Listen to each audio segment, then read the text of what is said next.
नमस्कार दोस्तों, स्वागत है आपका मेरे यूट्यूब चैनल धमाका जीके पर। दोस्तों आज मैं आपको करवाने जा रही हूँ पिनेकल एसएससी सामान्य अध्ययन की बुक के तीसरे एडिशन से रसायन विज्ञान सेक्शन के टॉपिक परमाणु की संरचना और धातु, अधातु और मिश्र धातु से संबंधित दिए गए मोस्ट इंपोर्टेंट प्रश्नों को। दोस्तों सभी प्रश्न आपकी प्रीवियस ईयर परीक्षाओं में पूछे गए प्रश्न हैं और आगे भी आपकी होने वाली परीक्षाओं में इनमें से प्रश्न आपसे पूछे जा सकते हैं। इसलिए आप इन प्रश्नों की वीडियो को पूरा जरूर देखें और वीडियो में दिए गए कंटेंट पसंद आए तो प्लीज वीडियो को लाइक और शेयर जरूर करें और मेरे यूट्यूब चैनल धमाका जीके को सब्सक्राइब जरूर करें। इससे आगे भी आपको मेरी एग्जाम रिलेटेड वीडियो मिलते रहे। चलिए दोस्तों वीडियो शुरू करते हैं। दोस्तों हमारे पास अब शुरू हो रहा है रसायन विज्ञान। दोस्तों ये हमारा रसायन विज्ञान में पहला टॉपिक है परमाणु की संरचना। और दोस्तों हमारे इसमें पहला प्रश्न दिया गया है, परमाणु के इलेक्ट्रॉनिक विन्यास में सूत्र 2n की स्क्वायर 2 में n क्या दर्शाता है। परमाणु के इलेक्ट्रॉनिक विन्यास में सूत्र 2n की स्क्वायर 2 में n क्या दर्शाता है। दोस्तों आंसर है इसका नाभिक से दिए गए कोशों की संख्या को। नाभिक से दिए गए कोशों की संख्या को जो दोस्तों n है सूत्र के अंदर वो n दर्शाता है नाभिक से दिए गए कोशों की संख्या को, कोश की संख्या को। किसी तत्व का इलेक्ट्रॉन विन्यास बताता है कि उसके परमाणु कक्षकों में इलेक्ट्रॉनों का वितरण कैसे होता है। किसी तत्व के इलेक्ट्रॉनिक्स विन्यास बताता है कि उसके परमाणु कक्षकों में इलेक्ट्रॉनों का जो वितरण है वो कैसे होता है। एक कोश में समायोजित किए जा सकने वाले इलेक्ट्रॉनों की अधिकतम संख्या प्रमुख क्वांटम संख्या n पर आधारित होती है और इसे सूत्र 2n की स्क्वायर 2 द्वारा दर्शाया जाता है। जहाँ n जो है वो कोश संख्या होती है, जहाँ जो n है वो कोश संख्या उसकी होती है। दूसरा प्रश्न दोस्तों, पदार्थ की निम्नलिखित में से किस अवस्था को बोस आइंस्टीन संघनन के नाम से भी जाना जाता है। पदार्थ की निम्नलिखित में से किस अवस्था को बोस आइंस्टीन संघनन के नाम से भी जाना जाता है। दोस्तों आंसर इसका पांचवी अवस्था को। पांचवी अवस्था को।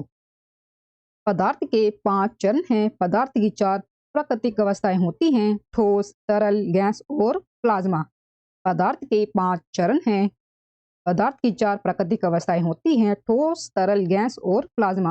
पांचवी अवस्था मानव निर्मित बोस आइंस्टीन संघनन है। जो पांचवी है वो मानव निर्मित बोस आइंस्टीन संघनन है। पदार्थ की जो अवस्थाएं जो होती हैं, पांच में से जो कुल जो 5 होती है, 5 में से जो 5 होती है वो मानव निर्मित है, बाकी जो 4 है वो प्राकृतिक ही होती हैं। तीसरा प्रश्न है, ओजोन के एक अणु में ऑक्सीजन के कितने परमाणु होते हैं। ओजोन के एक अणु में ऑक्सीजन के कितने परमाणु होते हैं। आंसर है दोस्तों इसका 3। ओजोन के एक अणु में ऑक्सीजन के 3 परमाणु होते हैं। यह आणविक ऑक्सीजन के साथ सौर पराबैंगनी विकिरण के माध्यम से प्राकृतिक रूप से बनता है। ओजोन हमें सूरज की हानिकारक अल्ट्रा वायलेट किरणों से बचाती है। ओजोन हमें सूर्य की हानिकारक अल्ट्रा वायलेट किरणों से बचाती है। चौथा प्रश्न है, डाल्टन के परमाणु सिद्धांत के अनुसार परमाणु छोटी पूर्ण संख्याओं के अनुपात में मिलकर डैश बनाते हैं। डाल्टन के परमाणु सिद्धांत के अनुसार परमाणु छोटी पूर्ण संख्याओं के अनुपात में मिलकर डैश बनाते हैं। दोस्तों आंसर है इसका यौगिक। डाल्टन के परमाणु सिद्धांत के अनुसार परमाणु छोटी पूर्ण संख्याओं के अनुपात में मिलकर यौगिक बनाते हैं। डाल्टन के परमाणु सिद्धांत के अनुसार परमाणु छोटी पूर्ण संख्याओं के अनुपात में मिलकर यौगिक बनाते हैं। डाल्टन का परमाणु सिद्धांत 1803 में परमाणुओं और उनके गुणों के संदर्भ में सभी पदार्थों का वर्णन करने वाला पहला पूर्ण प्रयास था। अगला प्रश्न दोस्तों, पांचवा प्रश्न, निम्नलिखित में से कौन सा तत्व एक परमाणु इकाई है। निम्नलिखित से कौन सा तत्व है जो एक परमाणु इकाई है। दोस्तों आंसर है इसका सोना। सोना एक परमाणु इकाई है। भौतिकी और रसायन विज्ञान में एक परमाणु एकल और परमाणु शब्दों का एक संयोजन है जिसका अर्थ है एकल परमाणु। एकल परमाणु तत्व ऐसे तत्व हैं जो एकल परमाणुओं के रूप में स्थिर होते हैं। छठा प्रश्न दोस्तों, किस तत्व के परमाणु हाइड्रोजन से संयोग करके जल देते हैं। किस तत्व के परमाणु हाइड्रोजन से संयोग करके जल देते हैं। दोस्तों आंसर है इसका ऑक्सीजन। ऑक्सीजन। ऑक्सीजन तत्व के परमाणु हाइड्रोजन से संयोग करके जल देते हैं। ऑक्सीजन तत्व के परमाणु हाइड्रोजन से संयोग करके जल देते हैं। एक पानी का अणु औपचारिक रूप से डाई हाइड्रोजन मोनोऑक्साइड के रूप में जाना जाता है। तो हाइड्रोजन परमाणु और एक ऑक्सीजन परमाणु से बना होता है। सातवां प्रश्न दोस्तों, परमाणुता के संदर्भ में ऑर्गन क्या है। परमाणुता के संदर्भ में ऑर्गन क्या है। दोस्तों आंसर है इसका द्विपरमाणुक। ऑर्गन की परमाणुता एक है। परमाणुता को किसी तत्व के एक अणु में मौजूद परमाणुओं की संख्या के रूप में परिभाषित किया जाता है। सभी उत्कृष्ट गैसें helium, neon, organ, krypton, xenon और रेडॉन की परमाणुता 1 है। पोटेशियम परमानेंट के एक अणु में कितने ऑक्सीजन परमाणु मौजूद होते हैं? पोटेशियम परमानेंट के एक अणु में कितने ऑक्सीजन परमाणु मौजूद होते हैं? दोस्तों आंसर इसका 4। पोटेशियम परमानेंट KMnO4 के एक अणु में 4 ऑक्सीजन परमाणु मौजूद होते हैं। ऑक्सीजन के दोस्तों 4 होते हैं। निम्नलिखित में से किसे आधुनिक परमाणु सिद्धांत का जनक माना जाता है? किसे आधुनिक परमाणु सिद्धांत का जनक माना जाता है? आंसर दोस्तों इसका जॉन डाल्टन को। जॉन डाल्टन को आधुनिक परमाणु सिद्धांत का जनक माना जाता है। आधुनिक परमाणु सिद्धांत कहता है कि एक तत्व के परमाणु समान होते हैं जबकि विभिन्न तत्वों के परमाणु भिन्न होते हैं। यदि एक परमाणु के केंद्र के आकार की तुलना एक क्रिकेट गेंद से की जाए तो परमाणु की त्रिज्या लगभग कितने किलोमीटर के बराबर होगी? यदि एक परमाणु के केंद्र के आकार की तुलना एक क्रिकेट गेंद से की जाए तो परमाणु की त्रिज्या लगभग कितने किलोमीटर के बराबर होगी? दोस्तों आंसर है इसका 5 किलोमीटर के बराबर।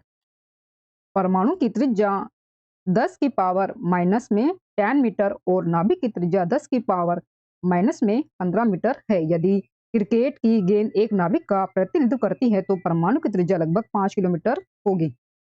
कैथोड किरणें डैश की किरण पुंज होती है। कैथोड किरणें डैश की किरण पुंज होती है। आंसर है इसका इलेक्ट्रॉन की। कैथोड किरणें डिस्चार्ज ट्यूबों में देखी गई इलेक्ट्रॉनों की धाराएं हैं। न्यूट्रॉन की खोज का श्रेय किसे दिया जाता है? न्यूट्रॉन की खोज का श्रेय किसे दिया जाता है? आंसर है इसका जेम्स चैडविक को। 1932 में जेम्स चैडविक ने न्यूट्रॉन की खोज की थी। जेम्स पी जूल ने ऊर्जा संरक्षण के नियम की खोज की थी। जेम्स पी जूल ने ऊर्जा संरक्षण के नियम की खोज की थी।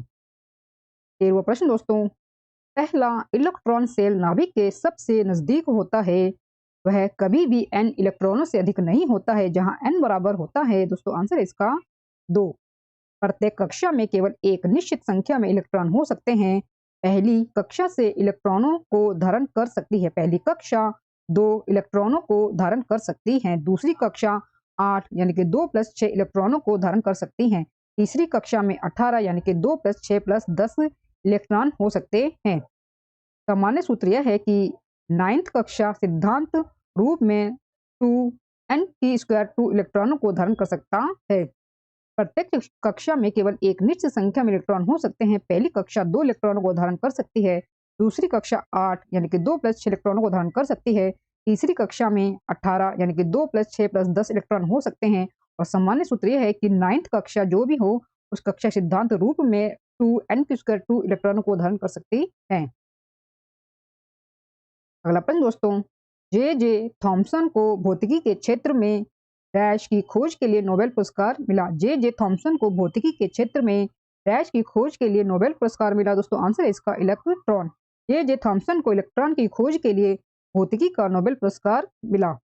जे थॉमसन को इलेक्ट्रॉन की खोज के लिए भौतिकी का नोबेल पुरस्कार मिला। प्रोटॉन की खोज रदरफोर्ड ने की थी। न्यूट्रॉन की खोज जेम्स चैडविक ने की थी और पॉजिट्रॉन की खोज कार्ल एंडरसन ने की थी। पॉजिट्रॉन की जो खोज है दोस्तों वो कार्ल एंडरसन ने की थी और इलेक्ट्रॉन की खोज की थी जे थॉमसन ने। इलेक्ट्रॉन की खोज वर्ष 1897 में किसके द्वारा की गई थी? इलेक्ट्रॉनों की खोज वर्ष 1897 में डैश के द्वारा की गई थी। दोस्तों आंसर है इसका जे थॉमसन ने। इलेक्ट्रॉनों की खोज जे थॉमसन ने की थी। टीए एडिसन ने बिजली के बल्ब का आविष्कार किया था। इलेक्ट्रॉनों की खोज जे थॉमसन ने की थी। टीए एडिसन ने बिजली के बल्ब का आविष्कार किया था। थॉमस अल्वा एडिसन ने बिजली के बल्ब का आविष्कार किया था। आइजैक न्यूटन ने गति के 3 नियम और गुरुत्वाकर्षण के सार्वभौमिक नियम दिए। निकोल टेस्ला को आधुनिक अल्टरनेटिंग करंट एसी बिजली आपूर्ति प्रणाली के डिजाइन में उनके योगदान के लिए जाना जाता है। दोस्तों आगे हमारे पास टॉपिक धातु, अधातु और मिश्र धातु। दोस्तों प्रश्न शुरू हो रहे हैं हमारे इसमें 16 प्रश्न से। निम्नलिखित में से कौन सी धातु जिसका परमाणु क्रमांक 3 है, बहुत कम घनत्व वाली एक नरम चांदी जैसी धातु है जो पानी के साथ तेजी से प्रतिक्रिया करती है और हवा में जल्दी से खराब हो जाती है निम्नलिखित में से कौन सी धातु जिसका परमाणु क्रमांक 3 है, बहुत कम घनत्व वाली एक नरम चांदी जैसी धातु है जो पानी के साथ तेजी से प्रतिक्रिया करती है और हवा में जल्दी से खराब हो जाती है? दोस्तों आंसर होगा इसका लिथियम। आंसर होगा दोस्तों इसका लिथियम। लिथियम एक नरम धातु है। लिथियम एक नरम धातु है। यह पानी के साथ तीव्रता से प्रतिक्रिया करता है। लिथियम एक नरम धातु है। यह पानी के साथ तीव्रता से प्रतिक्रिया करता है। सभी धातुओं में इसका घनत्व सबसे कम है। लिथियम आवर्त सारणी में पहला क्षार है। यह अत्यधिक प्रतिक्रियाशील है और प्रकृति में स्वतंत्र रूप से नहीं होता है। लिथियम एकमात्र क्षार धातु है जो नाइट्रोजन के साथ प्रतिक्रिया करता है। लिथियम एकमात्र क्षार धातु है जो नाइट्रोजन के साथ प्रतिक्रिया करता है। लिथियम की खोज 1817 में जोहान आरफ वेडफेसन ने की थी। लिथियम की खोज 1817 में जोहान आरफ वेडसन ने की थी। पोटेशियम, सोडियम तथा रुबिडियम का परमाणु संख्या क्रमशः 19, 11 और 17 है। पोटेशियम का है दोस्तों 19, सोडियम का है 11 और रुबिडियम का है 33 परमाणु संख्या। 17 प्रश्न है, कमरे के तापमान और वायुमंडलीय दबाव पर पदार्थों और उनकी विशिष्ट ताप क्षमता जूल के जी -1 के संबंध में गलत युग्म की पहचान करें। दोस्तों आंसर इसका ऑप्शन बी पानी। पानी 1200। पानी की विशिष्ट ऊष्मा क्षमता 4182 जूल केजी डिग्री सेल्सियस है। पानी की विशिष्ट ऊष्मा क्षमता 4182 जूल किलोग्राम डिग्री सेल्सियस है। विशिष्ट ताप दक्षता को उत्पाद के 1 डिग्री सेल्सियस के 1 ग्राम को बढ़ाने के लिए आवश्यक ऊष्मा ऊर्जा की मात्रा से मापा जाता है। कुछ पदार्थों की विशिष्ट ऊष्मा लोहा और इस्पात की 450, तांबा की 390, चांदी की 230, पारे की 140, प्लेटिनम की 130, हाइड्रोजन की 14,000, वायु की 718, बर्फ की 2100 और समुद्र जल की 3,900 आदि है। कुछ पदार्थों की विशिष्ट ऊष्मा जिसमें लोहा इस्पात की है दोस्तों 450, तांबा 390, चांदी 230, पारा 140, प्लेटिनम 130, हाइड्रोजन 14,000, वायु 718, बर्फ 2100, समुद्र जल 3,900 आदि दिए गए हैं। 18 प्रश्न दोस्तों, किस धातु के कण 357 डिग्री सेल्सियस के क्वथनांक तक गर्म करने पर द्रव अवस्था से गैस अवस्था में चले जाते हैं? इस धातु के कण 357 डिग्री सेल्सियस के क्वथनांक तक गर्म करने पर द्रव अवस्था से गैस अवस्था तक में चले जाते हैं। दोस्तों आंसर है इसका पारा। आंसर दोस्तों इसका पारा। पारा परमाणु क्रमांक जिसका 80 होता है। 357 डिग्री सेल्सियस के क्वथनांक तक गर्म करने पर तरल अवस्था से गैस अवस्था में चले जाते हैं। पारा जिसका परमाणु क्रमांक 80 होता है और ये 357 डिग्री के क्वथनांक तक गर्म करने पर तरल अवस्था से गैस की अवस्था में चले जाते हैं। पारा बिजली का भी अच्छा संवाहक है, इसलिए यह बिजली के स्विच का एक उपयोगी घटक है। मरकरी का उपयोग दांतों की फिलिंग, पेंट, साबुन, बैटरी और फ्लोरोसेंट लाइटिंग में भी किया जाता है। इसे आमतौर पर क्विकसिल्वर के रूप में जाना जाता है। इसे आमतौर पर क्विकसिल्वर के रूप में जाना जाता है और इसे पहले हाइड्रोजीरम नाम दिया गया था और इससे पहले हाइड्राजीरम नाम दिया गया था। पारे को पहले नाम दिया गया था हाइड्राजीरम। इस तत्व का नाम एंग्लो सैक्सन शब्द से लिया गया है और इसका प्रतीक लैटिन शब्द ऑरम से आया है। दोस्तों आंसर है इसका सोना। आंसर दोस्तों इसका सोना। सोने का परमाणु क्रमांक 79 यानी कि 79 होता है और इसका प्रतीक AU है जो एंग्लो सैक्सन शब्द से लिया गया है। दुनिया में सोने के शीर्ष उत्पादक देश हैं चीन, ऑस्ट्रेलिया, रूस और संयुक्त राज्य अमेरिका। भारत में सबसे बड़ा उत्पादक इसका कर्नाटक है। स्वर्ण अयस्क के मामले में सबसे बड़े संसाधन बिहार, राजस्थान, कर्नाटक, पश्चिम बंगाल, आंध्र प्रदेश और झारखंड में स्थित है। 20वां प्रश्न दोस्तों, 1:1:2 के अनुपात में पोटेशियम, एल्यूमिनियम और सल्फेट आयनों से बना कौन सा धातु सल्फेट एक मंदक, रिटार्डेंट, तीक्ष्ण, मोर्डेंट और स्तंभक एस्ट्रीजेंट की भूमिका निभाता है? 1:1:2 के अनुपात में पोटेशियम, एल्यूमिनियम और सल्फेट आयनों से बना कौन सा धातु सल्फेट एक मंदक, रिटार्डेंट, तीक्ष्ण, मोर्डेंट और स्तंभक एस्ट्रीजेंट की भूमिका निभाता है? आंसर दोस्तों इसका potash alum. Potash alum. Potash फिटकरी यानी कि एलम। पोटेशियम एल्यूमिनेट सल्फेट एक धातु सल्फेट है जो 1:1:2 के अनुपात में पोटेशियम, एल्यूमिनियम और सल्फेट आयनों से बना होता है।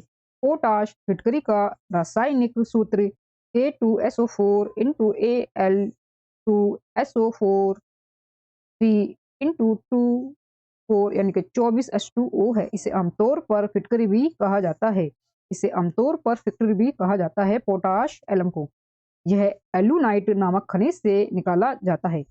यह एलुनाइट नामक खनिज से निकाला जाता है। इसका उपयोग अशुद्ध पानी की शुद्धि के लिए किया जाता है। यह खून बहना बंद कर देता है और रंगाई उद्योग, चमड़ा पकाने, अग्निरोधक वस्त्र और बेकिंग पाउडर के लिए उपयोगी होता है। आर्सेनिक का रासायनिक चिह्न क्या है? आर्सेनिक का रासायनिक चिह्न क्या है? आंसर है दोस्तों इसका एस। आर्सेनिक का रासायनिक चिह्न एस है। आर्सेनिक पृथ्वी की भूपट्टी का एक प्राकृतिक रूप से पाया जाने वाला मेटालॉइड घटक है। 22वां प्रश्न है, ओजोन डैश का एक अपर रूप है। ओजोन डैश का एक अपर रूप है। आंसर है इसका ऑक्सीजन का। ओजोन O2 ऑक्सीजन का ही परमाणविक अपर रूप है। ओजोन एक शक्तिशाली ऑक्सीजन डाइऑक्साइड से कहीं अधिक है और इसमें ऑक्सीकरण से संबंधित कई औद्योगिक और उपभोक्ता अनुप्रयोग है। ओजोन O3 ऑक्सीजन का ही परमाणविक अपर रूप है। ओजोन एक शक्तिशाली ऑक्सीजन डाइऑक्साइड से कहीं अधिक है और इसमें ऑक्सीकरण से संबंधित कई औद्योगिक और उपभोक्ता अनुप्रयोग है। ओजोन परत पृथ्वी की सतह से लगभग 15 से 40 किलोमीटर ऊपर तक समताप मंडल में स्थित है। समताप मंडल में स्थित है ओजोन परत। नाइट्रोजन एक डैश तत्व है। नाइट्रोजन एक डैश तत्व है। आंसर है दोस्तों इसका द्विपरमाणुक। 7 द्विपरमाणुक तत्व है। Hydrogen, nitrogen, oxygen, fluorine, chlorine, iodine और ब्रोमीन। 4 परमाणुक तत्व फास्फोरस, सल्फर, फास्फोरस P4 बहुपरमाणुक तत्व है। 4 परमाणुक तत्व फास्फोरस, सल्फर और फास्फोरस P4 बहुपरमाणुक तत्व है। एकल परमाणुक helium, neon, argon, krypton, xenon, radon और ऑर्गेन्सन है। लिथियम नाभिक में कितने प्रोटॉन होते हैं? लिथियम नाभिक में कितने प्रोटॉन होते हैं? दोस्तों आंसर है इसका 3। लिथियम के नाभिक में 3 प्रोटॉन जो नाभिक को +3 चार्ज देता है और 4 न्यूट्रॉन है इसे जो कुल द्रव्यमान संख्या 7 देते हैं। लिथियम के नाभिक में 3 प्रोटॉन जो नाभिक को +3 चार्ज देते हैं और 4 न्यूट्रॉन इसे कुल द्रव्यमान संख्या 7 देते हैं। यानी कि जो द्रव्यमान संख्या वो बराबर होगी आपकी प्लस प्रोटॉन और प्लस न्यूट्रॉनों की संख्या के। लिथियम का सबसे महत्वपूर्ण उपयोग mobile phone, laptop, digital camera और इलेक्ट्रिक वाहनों के लिए रिचार्जेबल बैटरी में होता है। हालांकि यह एक धातु है, यह चाकू से काटने के लिए पर्याप्त नरम है और यह इतना हल्का है कि यह पानी पर भी तैर सकता है। 25वां दोस्तों प्रश्न दिया गया है, नाइट्रोजन का परमाणु क्रमांक क्या है? आंसर दोस्तों इसका 7। नाइट्रोजन का परमाणु क्रमांक 7 है। नाइट्रोजन एक अधातु है और आवर्त सारणी के समूह 15 का सबसे हल्का सदस्य है, जिसे अक्सर पिक्टोजेंस कहा जाता है। जिसे अक्सर पिक्टोजेंस कहा जाता है। डैनियल रदरफोर्ड ने वर्ष 1772 में नाइट्रोजन की खोज की थी। रासायनिक उद्योगों के लिए नाइट्रोजन महत्वपूर्ण है। इसका उपयोग उर्वरक, नाइट्रिक एसिड, नायलॉन, रंजक और विस्फोटक बनाने के लिए किया जाता है। वायुमंडल में नाइट्रोजन 78% है। वायुमंडल में नाइट्रोजन 78% है। 26वां दोस्तों प्रश्न में दिया गया है, निम्नलिखित में से कौन सा कथन गलत है? दोस्तों गलत कथन की पहचान करनी है। दोस्तों कथन दिए गए हैं, शुद्ध धातु में चमकदार सतह होती है। दूसरा दोस्तों कथन है, धातुएं ऊष्मा की सुचालक होती हैं। तीसरा दोस्तों कथन है, धातु के गलनांक उच्च होते हैं। और चौथा दोस्तों कथन दिया गया है, सीसा और पारा गर्मी के सबसे अच्छे संवाहक है। तो दोस्तों गलत कथन हमें बताना है तो ऑप्शन हमारा डी होगा इसमें आंसर, कि सीसा और पारा गर्मी के सबसे अच्छे संवाहक हैं। तो ये दोस्तों कथन गलत दिया गया है। सीसा और पारा ऊष्मा के सबसे अच्छे संवाहक है, यह कथन गलत है। सीसा और पारा गर्मी और बिजली के कुचालक हैं। सीसा और पारा जो है ये गर्मी और बिजली के कुचालक है। 27वां प्रश्न है, लोहे के किस गुण के कारण गर्म लोहे के टुकड़े को चाकू से पीटा जा सकता है? लोहे के किस गुण के कारण गर्म लोहे के टुकड़े को चाकू से पीटा जा सकता है? दोस्तों आंसर है इसका आघात वर्धनीयता। आघात वर्धनीयता। लोहे में आघात वर्धनीयता का गुण होता है। लोहे में आघात वर्धनीयता का गुण होता है जिसके कारण गर्म लोहे के टुकड़े को चाकू से पीटा जा सकता है। निम्न में से कौन सा एक निम्न श्रेणी का भूरा कोयला है जो उच्च नमी सामग्री के साथ नरम होता है? दोस्तों आंसर है इसका लिंगनाइट। लिंगनाइट एक निम्न श्रेणी का भूरा कोयला है। लिंगनाइट एक निम्न श्रेणी का भूरा कोयला है जो उच्च नमी सामग्री के साथ नरम होता है। लिंगनाइट कोयला या भूरा कोयला कार्बन की सबसे कम सांद्रता वाला निम्नतम ग्रेड का कोयला है। लिंगनाइट का जो ताप है दोस्तों वो कम होता है। लिग्नाइट का जो ताप है वो कम होता है और इसका उपयोग मुख्य रूप से बिजली उत्पादन में किया जाता है। निम्नलिखित में से कौन सा सिलिकॉन डाइऑक्साइड का एक गुण है? निम्नलिखित में से कौन सा एक सिलिकॉन डाइऑक्साइड का एक गुण है? तो दोस्तों आंसर है इसका ऑप्शन डी, इसका गलनांक उच्च होता है। ये इसका गुण है सिलिकॉन डाइऑक्साइड का। सिलिकॉन डाइऑक्साइड का गलनांक उच्च होता है। सिलिकॉन डाइऑक्साइड का गलनांक उच्च होता है। इसके गलनांक और पक्वनांक क्रमशः 1713 डिग्री सेल्सियस और 2950 डिग्री सेल्सियस हैं। घनत्व लगभग 2.648 ग्राम सेंटीमीटर के स्क्वायर 3 है और इसका जो घनत्व है वो 2.648 ग्राम पर सेंटीमीटर के स्क्वायर 3 है। निम्नलिखित में से किस खनिज में आयस्क के रूप में किस्सेराइट होता है? किस खनिज में आयस्क के रूप में किस्सेराइट होता है? दोस्तों आंसर है इसका मैग्नीशियम। कैसेराइट मैग्नीशियम का आयस्क है। कैसेराइट मैग्नीशियम का आयस्क है। कैसेराइट मैग्नीशियम सल्फेट खनिज है। कैसेराइट मैग्नीशियम सल्फेट खनिज है। इसका उपयोग एप्सम नमक के उत्पादन और कृषि में उर्वरक के रूप में किया जाता है। 36वां दोस्तों प्रश्न है, विकल्पों में सूचीबद्ध धातुओं में से कौन सबसे कम प्रतिक्रियाशील है? आंसर दोस्तों इसका सोना। धातुओं की श्रृंखला सबसे अधिक अभिक्रियाशील, कम से कम अभिक्रियाशील और सबसे अधिक अभिक्रियाशील potassium, sodium, calcium, magnesium, aluminium, carbon, zinc, iron, tin, lead, hydrogen, copper, चांदी, सोना है। प्लेटिनम कम से कम अभिक्रियाशील। धातु की श्रृंखला सबसे अधिक अभिक्रियाशील से कम अभिक्रियाशील, सबसे अधिक अभिक्रियाशील है दोस्तों पोटेशियम, उससे जो कम है सोडियम, उससे जो कम है कैल्शियम, उससे कम मैग्नीशियम, उससे कम एल्यूमिनियम, उससे कम कार्बन और उससे कम जिंक, उससे कम आयरन, उससे कम टिन, उससे कम लेड, उससे कम हाइड्रोजन और उससे कम कॉपर, उससे कम चांदी, उससे कम सोना। यानी कि सबसे जो कम है अभिक्रियाशील वो सोना है और सोने के बाद प्लेटिनम है, जो सबसे कम से कम अभिक्रियाशील की तरफ ये जा रहे हैं। सबसे अधिक से लेते हुए सबसे कम की तरफ ये धातुएं बताई गई हैं अभिक्रियाशीलता के मामले में। तो आपसे जो पूछा गया है वो पूछा गया है जो सबसे कम प्रतिक्रियाशील है इन धातुओं में, तो सोना इसका आंसर है। और सोना से भी जो कम है वो है आपका प्लेटिनम। 32वां प्रश्न है, निम्नलिखित में से मिश्र धातु की पहचान कीजिए जिसमें सीसा एक घटक है। दोस्तों आंसर है इसका सोल्डर। सोल्डर एक मिश्र धातु है। सोल्डर एक मिश्र धातु है जो आमतौर पर टिन और लेड से बनी होती है। जो आमतौर पर टिन और लेड से बनी होती है। एलिनिको एल्यूमिनियम, निकिल और कोबाल्ट कंसिस्टेंट तांबे निकिल मिश्र धातु का उपयोग करके इसके उच्च प्रतिरोध के लिए विद्युत कार्य में किया जाता है। निम्नलिखित में से कौन एलईडी अर्धचालक प्रौद्योगिकी में प्रयुक्त धातु में से एक है? दोस्तों आंसर है इसका गैलियम। गैलियम एलईडी अर्धचालक प्रौद्योगिकी में प्रयुक्त धातुओं में से एक है। गैलियम एलईडी अर्धचालक प्रौद्योगिकी में प्रयुक्त धातुओं में से एक है। गैलियम एक धातु सामग्री है जो कोयले, बॉक्साइट और अन्य खनिजों में एक ट्रेस तत्व के रूप में पाई जाती है। लेड अर्धचालक तकनीकी में अन्य धातुओं जैसे आर्सेनिक, इंडियम और दुर्लभ पृथ्वी तत्व टेरियम, यूरोपियम, गैंडोलियम, लैंथेनम, टेरेबियम और येट्रियम का भी उपयोग किया जाता है। गैलियम लेड अर्धचालक प्रौद्योगिकी में प्रयुक्त धातु में से एक है। गैलियम एक धातु सामग्री है जो कोयले, बॉक्साइट और अन्य खनिजों में एक ट्रेस तत्व के रूप में पाई जाती है। लेड अर्धचालक तकनीकी में अन्य धातु जैसे आर्सेनिक, इंडियम और दुर्लभ पृथ्वी तत्व टेरियम, यूरोपियम, गैंडोलियम, एंथेनम, टेरेबियम और येट्रियम का भी उपयोग किया जाता है। 34वां दोस्तों प्रश्न है, निम्नलिखित में से कौन सी धातु हवा में नम कार्बन डाइऑक्साइड के साथ अभिक्रिया करती है और धीरे धीरे अपनी चमकदार भूरी सतह खो देती है और एक हरा कोट प्राप्त कर लेती है? दोस्तों आंसर है इसका कॉपर यानी कि तांबा। कॉपर हवा में नम कार्बन डाइऑक्साइड के साथ प्रतिक्रिया करता है। कॉपर हवा में नम कार्बन डाइऑक्साइड के साथ प्रतिक्रिया करता है और धीरे धीरे अपनी चमकदार भूरी सतह खो देता है और एक हरा कोट प्राप्त कर लेता है। यानी कि हरा कोट यानी कि हरी जो परत है, लेयर बन जाती है तांबे के ऊपर। यह हरा पदार्थ बेसिक कॉपर कार्बोनेट है।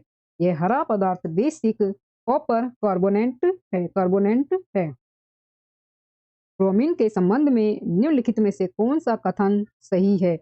ब्रोमीन के संबंध में निम्नलिखित में से कौन सा कथन सही है? दोस्तों सही कथन की पहचान करनी है आपको। ब्रोमीन के संबंध में कथन दोस्तों दिए गए हैं, ये एक धातु है। दूसरा कथन है सामान्य तापमान पर एक गैस है। तीसरा दोस्तों कथन दिया गया है ये सामान्य तापमान पर ठोस है। और चौथा दोस्तों कथन दिया गया है, सामान्य तापमान पर केवल एक तरल है। तो ब्रोमीन के संबंध में दोस्तों सही कथन की पहचान करनी है। कथन है दोस्तों इसका आंसर में, यह सामान्य तापमान पर एक तरल है। यह सामान्य तापमान पर एक तरल है। ये दोस्तों कथन सही है ब्रोमीन के संबंध में, अन्य कथनों को छोड़कर। अन्य कथन जो है वो सही नहीं है। ब्रोमीन कमरे के तापमान पर तरल होता है। यह आवर्त सारणी के वर्ग 17 का एक रासायनिक तत्व है जिसका प्रतीक Pr और परमाणु संख्या 35 है। इसका उपयोग कृषि, रसायनों, डाई एस्टफ, कीटनाशकों, फार्मास्यूटिकल्स और रासायनिक मध्यवर्ती जैसे कई क्षेत्रों में किया जाता है। 36वां दोस्तों प्रश्न है, निम्नलिखित में से कौन सी विशेषता धातुओं द्वारा नहीं दिखाई जाती है? निम्नलिखित में से कौन सी विशेषता धातुओं के द्वारा नहीं दिखाई जाती है? दोस्तों आंसर है इसका द्युतिहीन। द्युतिहीन दोस्तों होता है चमक से जो हीन होता है, इसमें चमक नहीं होती है, द्युतिहीन।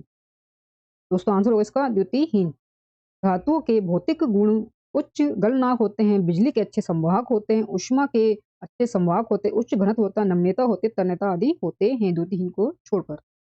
तत्व आइंस्टीनियम का परमाणु क्रमांक कितना है? तत्व आइंस्टीनियम का परमाणु क्रमांक कितना है? दोस्तों आंसर है इसका 99 यानी कि 99।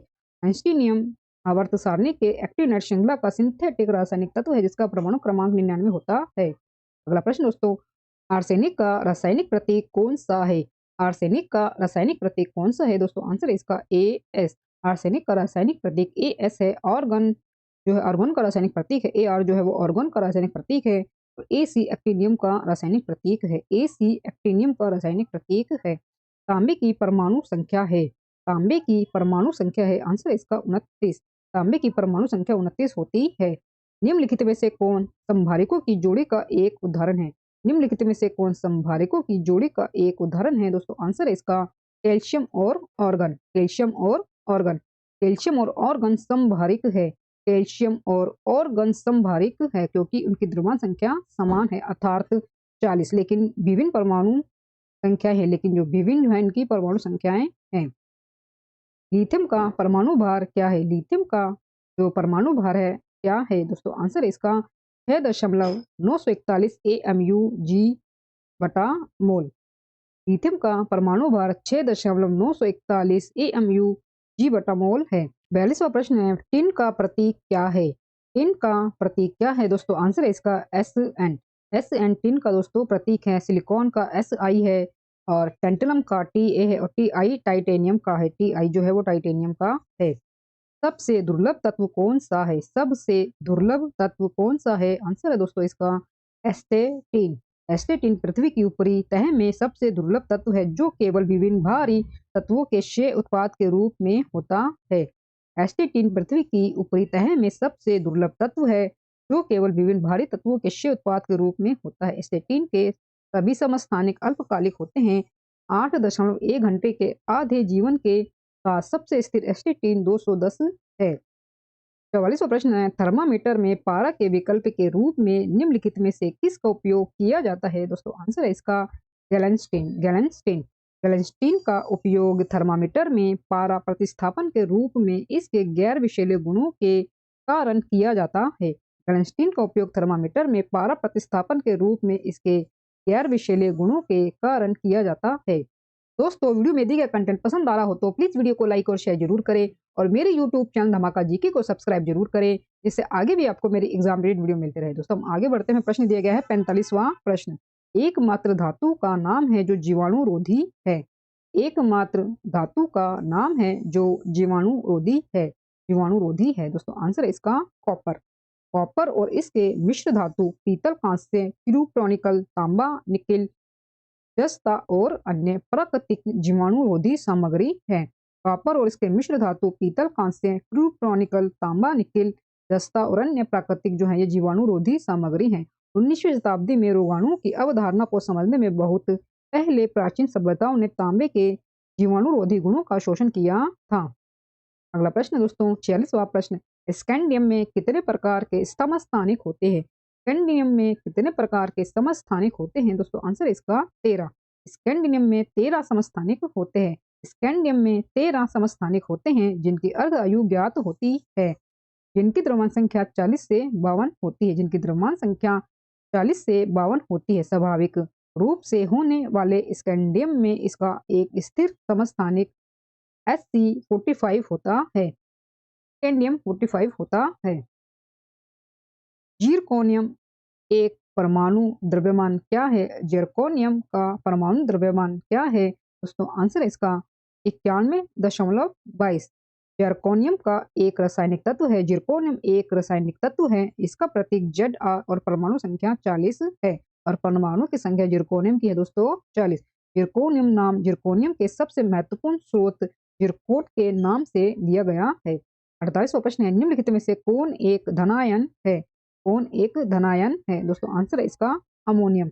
अमोनियम धनायन एक धनावेशित बहुपरमाणुक आयन है।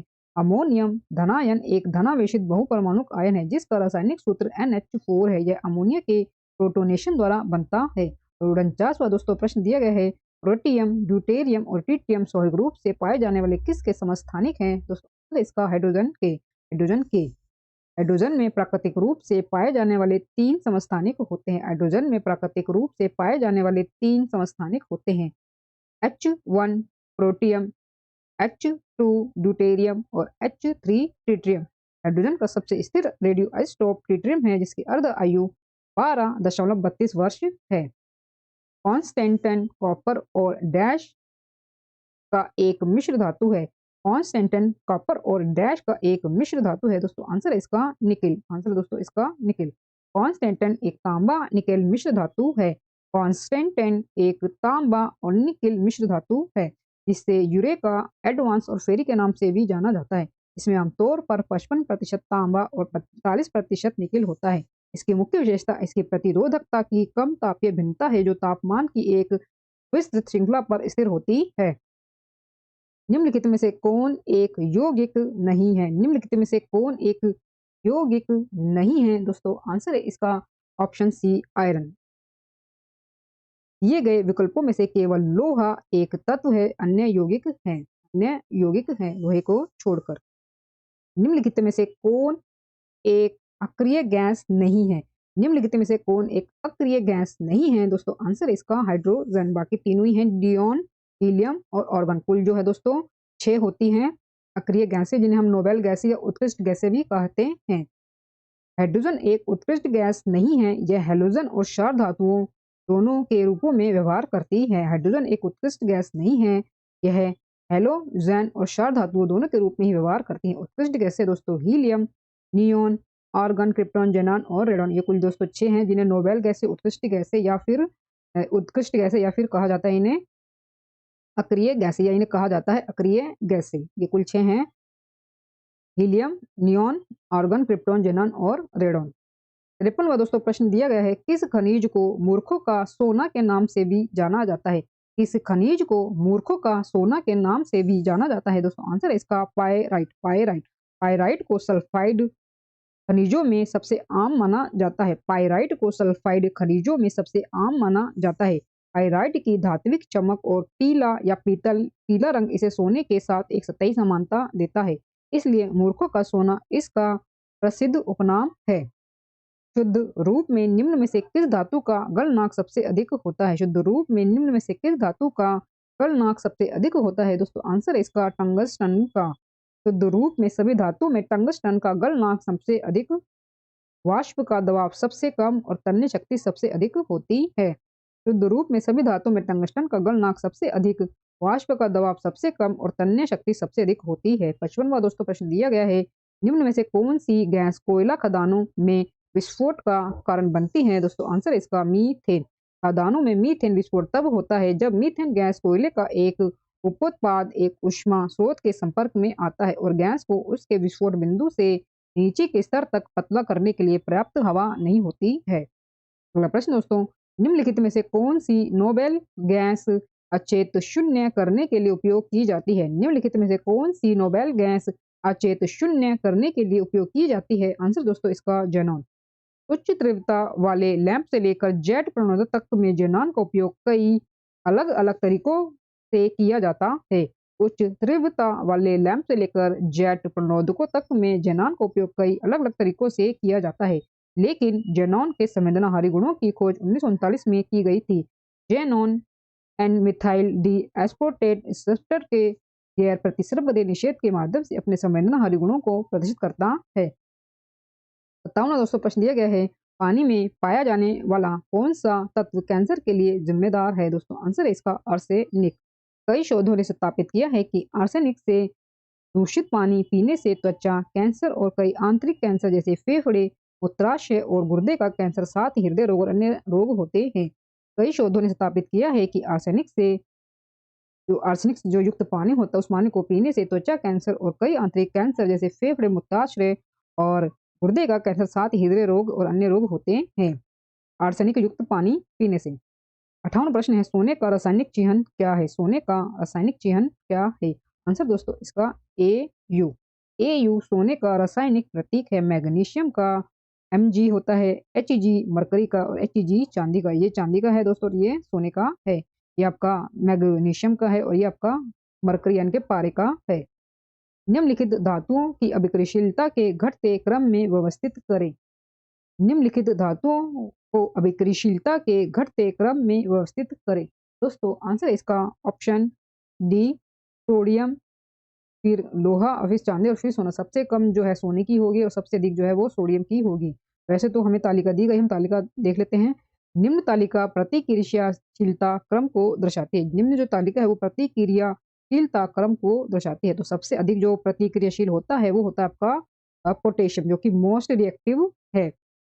मोस्ट रिएक्टिव है, इसका जो प्रतीक है वो के होता है। तो पोटेशियम सबसे अधिक अभिक्रियाशील है, उससे कम सोडियम जिसको Na प्रतीक दिया गया है, calcium Ca, magnesium Mg, aluminium Al और carbon C, zinc Zn, iron Fe, tin Sn, lead और ये होता है आपका Pb और hydrogen H, copper Cu, silver Ag, gold का Au और प्लेटिनम का Pt। तो सबसे जो कम होता है वो आपका होता है प्लेटिनम और प्लेटिनम थोड़ा सा ऊपर है आपका गोल्ड। तो सबसे जो कम होगा वो आपका प्लेटिनम होगा और सबसे जो अधिक होगा वो आपका होगा पोटेशियम। सबसे अधिक अभिक्रियाशील होगा आपका पोटेशियम। तो ये आप तालिका को थोड़ा सा पढ़ लीजिए, से याद रख लीजिए।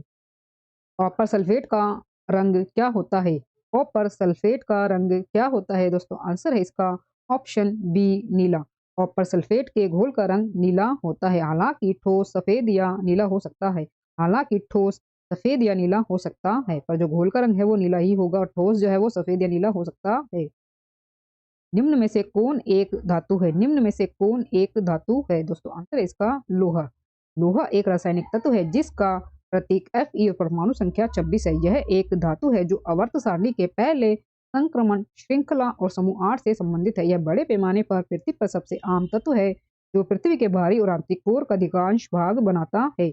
62वां दोस्तों प्रश्न दिया गया है, इस धातु को पहले वोल्फ्राम कहा जाता है था। इस धातु को पहले वोल्फ्राम कहा जाता था। दोस्तों आंसर है इसका टंगस्टन को। टंगस्टन को वोल्फ्राम भी कहा जाता है। टंगस्टन को वोल्फ्राम भी कहा जाता है जिसका प्रतीक W और परमाणु संख्या 74 है। टंगस्टन की जो परमाणु संख्या दोस्तों 74 है, उसका प्रतीक है W। इसे कहा जाता था पहले वोल्फ्राम भी। स्टेनलेस स्टील के निर्माण में निम्न में से किसका प्रयोग नहीं किया जाता है? स्टेनलेस स्टील के निर्माण में निम्न में से किसका प्रयोग नहीं किया जाता है? दोस्तों आंसर है इसका सल्फर का। स्टेनलेस स्टील लोह आधारित मिश्र धातुओं का एक समूह है जिसमें न्यूनतम 11% क्रोमियम होता है। स्टेनलेस स्टील लोह आधारित मिश्र धातुओं का एक समूह है जिसमें न्यूनतम 11% क्रोमियम होता है। हालांकि विभिन्न प्रकार के स्टेनलेस स्टील में carbon, nitrogen, silicon, aluminium, nickel, titanium आदि तत्व शामिल होते हैं। अगला प्रश्न दोस्तों, निम्न में से कौन एक उपधातु नहीं है? निम्न में से कौन एक उपधातु नहीं है? आंसर है दोस्तों इसका कार्बन। कार्बन आमतौर पर पहचाने जाने वाले 6 metalloids boron, silicon, germanium, arsenic, antimony और टेलुरियम है। आमतौर पर पहचाने जाने वाले 6 metalloids boron, silicon, germanium, arsenic, antimony और टेलुरियम है। 5 तत्वों को वर्गित किया जाता है, कार्बन, एल्यूमिनियम, सेलोनियम और पोलेनियम और एस्टेटिन।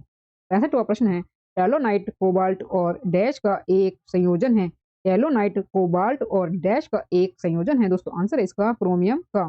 कोबाल्ट और क्रोमियम का। टैलोनाइट कोबाल्ट और क्रोमियम का एक संयोजन है। 66वां प्रश्न है, जब विद्युत डैश से होकर गुजरता है तो यह नारंगी रंग की चमक देता है। इसका इस्तेमाल आमतौर पर प्रतिदीप्त प्रकाश में किया जाता है। जब विद्युत डैश से होकर गुजरता है तो यह नारंगी रंग की चमक देता है। इसका इस्तेमाल आमतौर पर प्रतिदीप्त प्रकाश में किया जाता है। दोस्तों आंसर है इसका नियॉन। आंसर है दोस्तों इसका नियॉन। नियॉन लैंप में नियॉन गैस का प्रयोग किया जाता है। नियॉन लैंप में नियॉन गैस का प्रयोग किया जाता है। एक neon lamp neon glow lamp भी एक लघु गैस डिस्चार्ज लैंप है। लैंप में आमतौर पर एक छोटा गिलास कैप्सूल होता है जिसमें कम दबाव पर नियॉन और अन्य गैसों का मिश्रण होता है और दो इलेक्ट्रोड, एक एनोड और कैथोड होते हैं।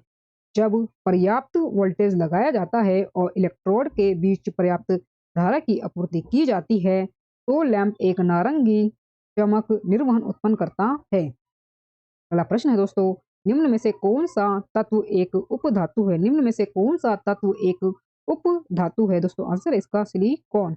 उपधातुओं में धातु और अधातु दोनों के गुण होते हैं। उपधातु में धातु और अधातु दोनों के ही गुण होते हैं जैसे कि boron, silicon, germanium, arsenic, antimony, tellurium, polonium और एस्टेटिन। दोस्तों सभी जो है उपधातु हैं। Boron, silicon, germanium, arsenic, antimony, tellurium, polonium और एस्टेटिन। निम्नलिखित में से कौन सी धातु सबसे अधिक प्रतिक्रियाशील धातु है? निम्नलिखित में से कौन सी धातु सबसे अधिक प्रतिक्रियाशील धातु है? दोस्तों आंसर है इसका कैल्शियम। कैल्शियम तत्व पोटेशियम, सोडियम, लिथियम और कैल्शियम बहुत प्रतिक्रियाशील है। तत्वों की प्रतिक्रियाशीलता श्रृंखला है। तत्वों की ये प्रतिक्रियाशीलता है, पहले आएगा आपका पोटेशियम, फिर सोडियम, फिर लिथियम और फिर कैल्शियम। तो इसमें आंसर होगा आपका कैल्शियम जो कि प्रतिक्रियाशील धातु है इनको छोड़कर। हम आगे बढ़ते हैं। हमारा प्रश्न है 69वां प्रश्न, वाटर हीटर में प्रयुक्त होने वाली कुंडली को बनाने के लिए किस तत्व का प्रयोग किया जाता है? वाटर हीटर में प्रयुक्त होने वाली कुंडली को बनाने के लिए किस तत्व का प्रयोग किया जाता है? दोस्तों आंसर है इसका नाइक्रोम का। नाइक्रोम का अपेक्षाकृत उच्च प्रतिरोध और उच्च गलनांक के कारण नाइक्रोम का उपयोग आमतौर पर वाटर हीटर में उपयोग की जाने वाली कॉइल बनाने के लिए किया जाता है। इसमें 80% निकेल और 20% क्रोमियम होता है। 70वां दोस्तों प्रश्न है, निम्न में से किस तत्व या रासायनिक यौगिक का घनत्व सर्वाधिक होता है? दोस्तों आंसर है इसका ऑस्मियम का। ऑस्मियम पृथ्वी पर प्राकृतिक रूप से पाए जाने वाला सर्वाधिक घनत्व वाला तत्व है।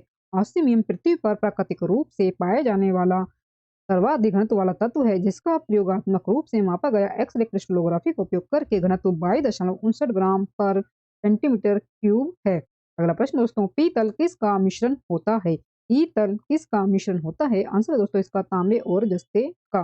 तांबे और जस्ते का यानी कि कॉपर और जिंक का। तांबा जो पीतल है वो तांबे और जस्ते यानी कि कॉपर और जिंक का मिश्र धातु होता है। 72वां दोस्तों प्रश्न है, लोहा लगभग डैश डिग्री सेल्सियस पर उबल जाता है। लोहा लगभग डैश डिग्री सेल्सियस पर उबल जाता है। दोस्तों आंसर है इसका 2861 डिग्री सेल्सियस पर। 2861 डिग्री सेल्सियस पर लोहे का क्वथनांक 2861 डिग्री सेल्सियस होता है। लोहे का क्वथनांक 2800 डिग्री सेल्सियस होता है। लोहे एक रासायनिक तत्व है जिसका प्रतीक Fe और परमाणु संख्या 26 है। लोहा जो है उसका क्वथनांक 2800 डिग्री सेल्सियस होता है। लोहा एक रासायनिक तत्व है जिसका प्रतीक Fe और परमाणु संख्या 26 है। यह एक धातु है जो आवर्त सारणी के पहले संक्रमण श्रृंखला और समूह 8 से संबंधित है। दोस्तों ये हमारा अंतिम प्रश्न है 73वां प्रश्न। दोस्तों प्रश्न हमारा, लोहा किस तापमान पर पिघल जाता है? लोहा किस तापमान पर पिघल जाता है? दोस्तों आंसर इसका 1538 डिग्री सेल्सियस पर। 1538 डिग्री सेल्सियस पर लोहे का गलनांक 1538 डिग्री सेल्सियस होता है। लोहे का गलनांक 1538 डिग्री सेल्सियस होता है। लोहा एक रासायनिक तत्व है जिसका प्रतीक Fe और परमाणु संख्या 26 है। यह एक धातु है जो आवर्त सारणी के पहले संक्रमण श्रृंखला और समूह 8 से संबंधित है।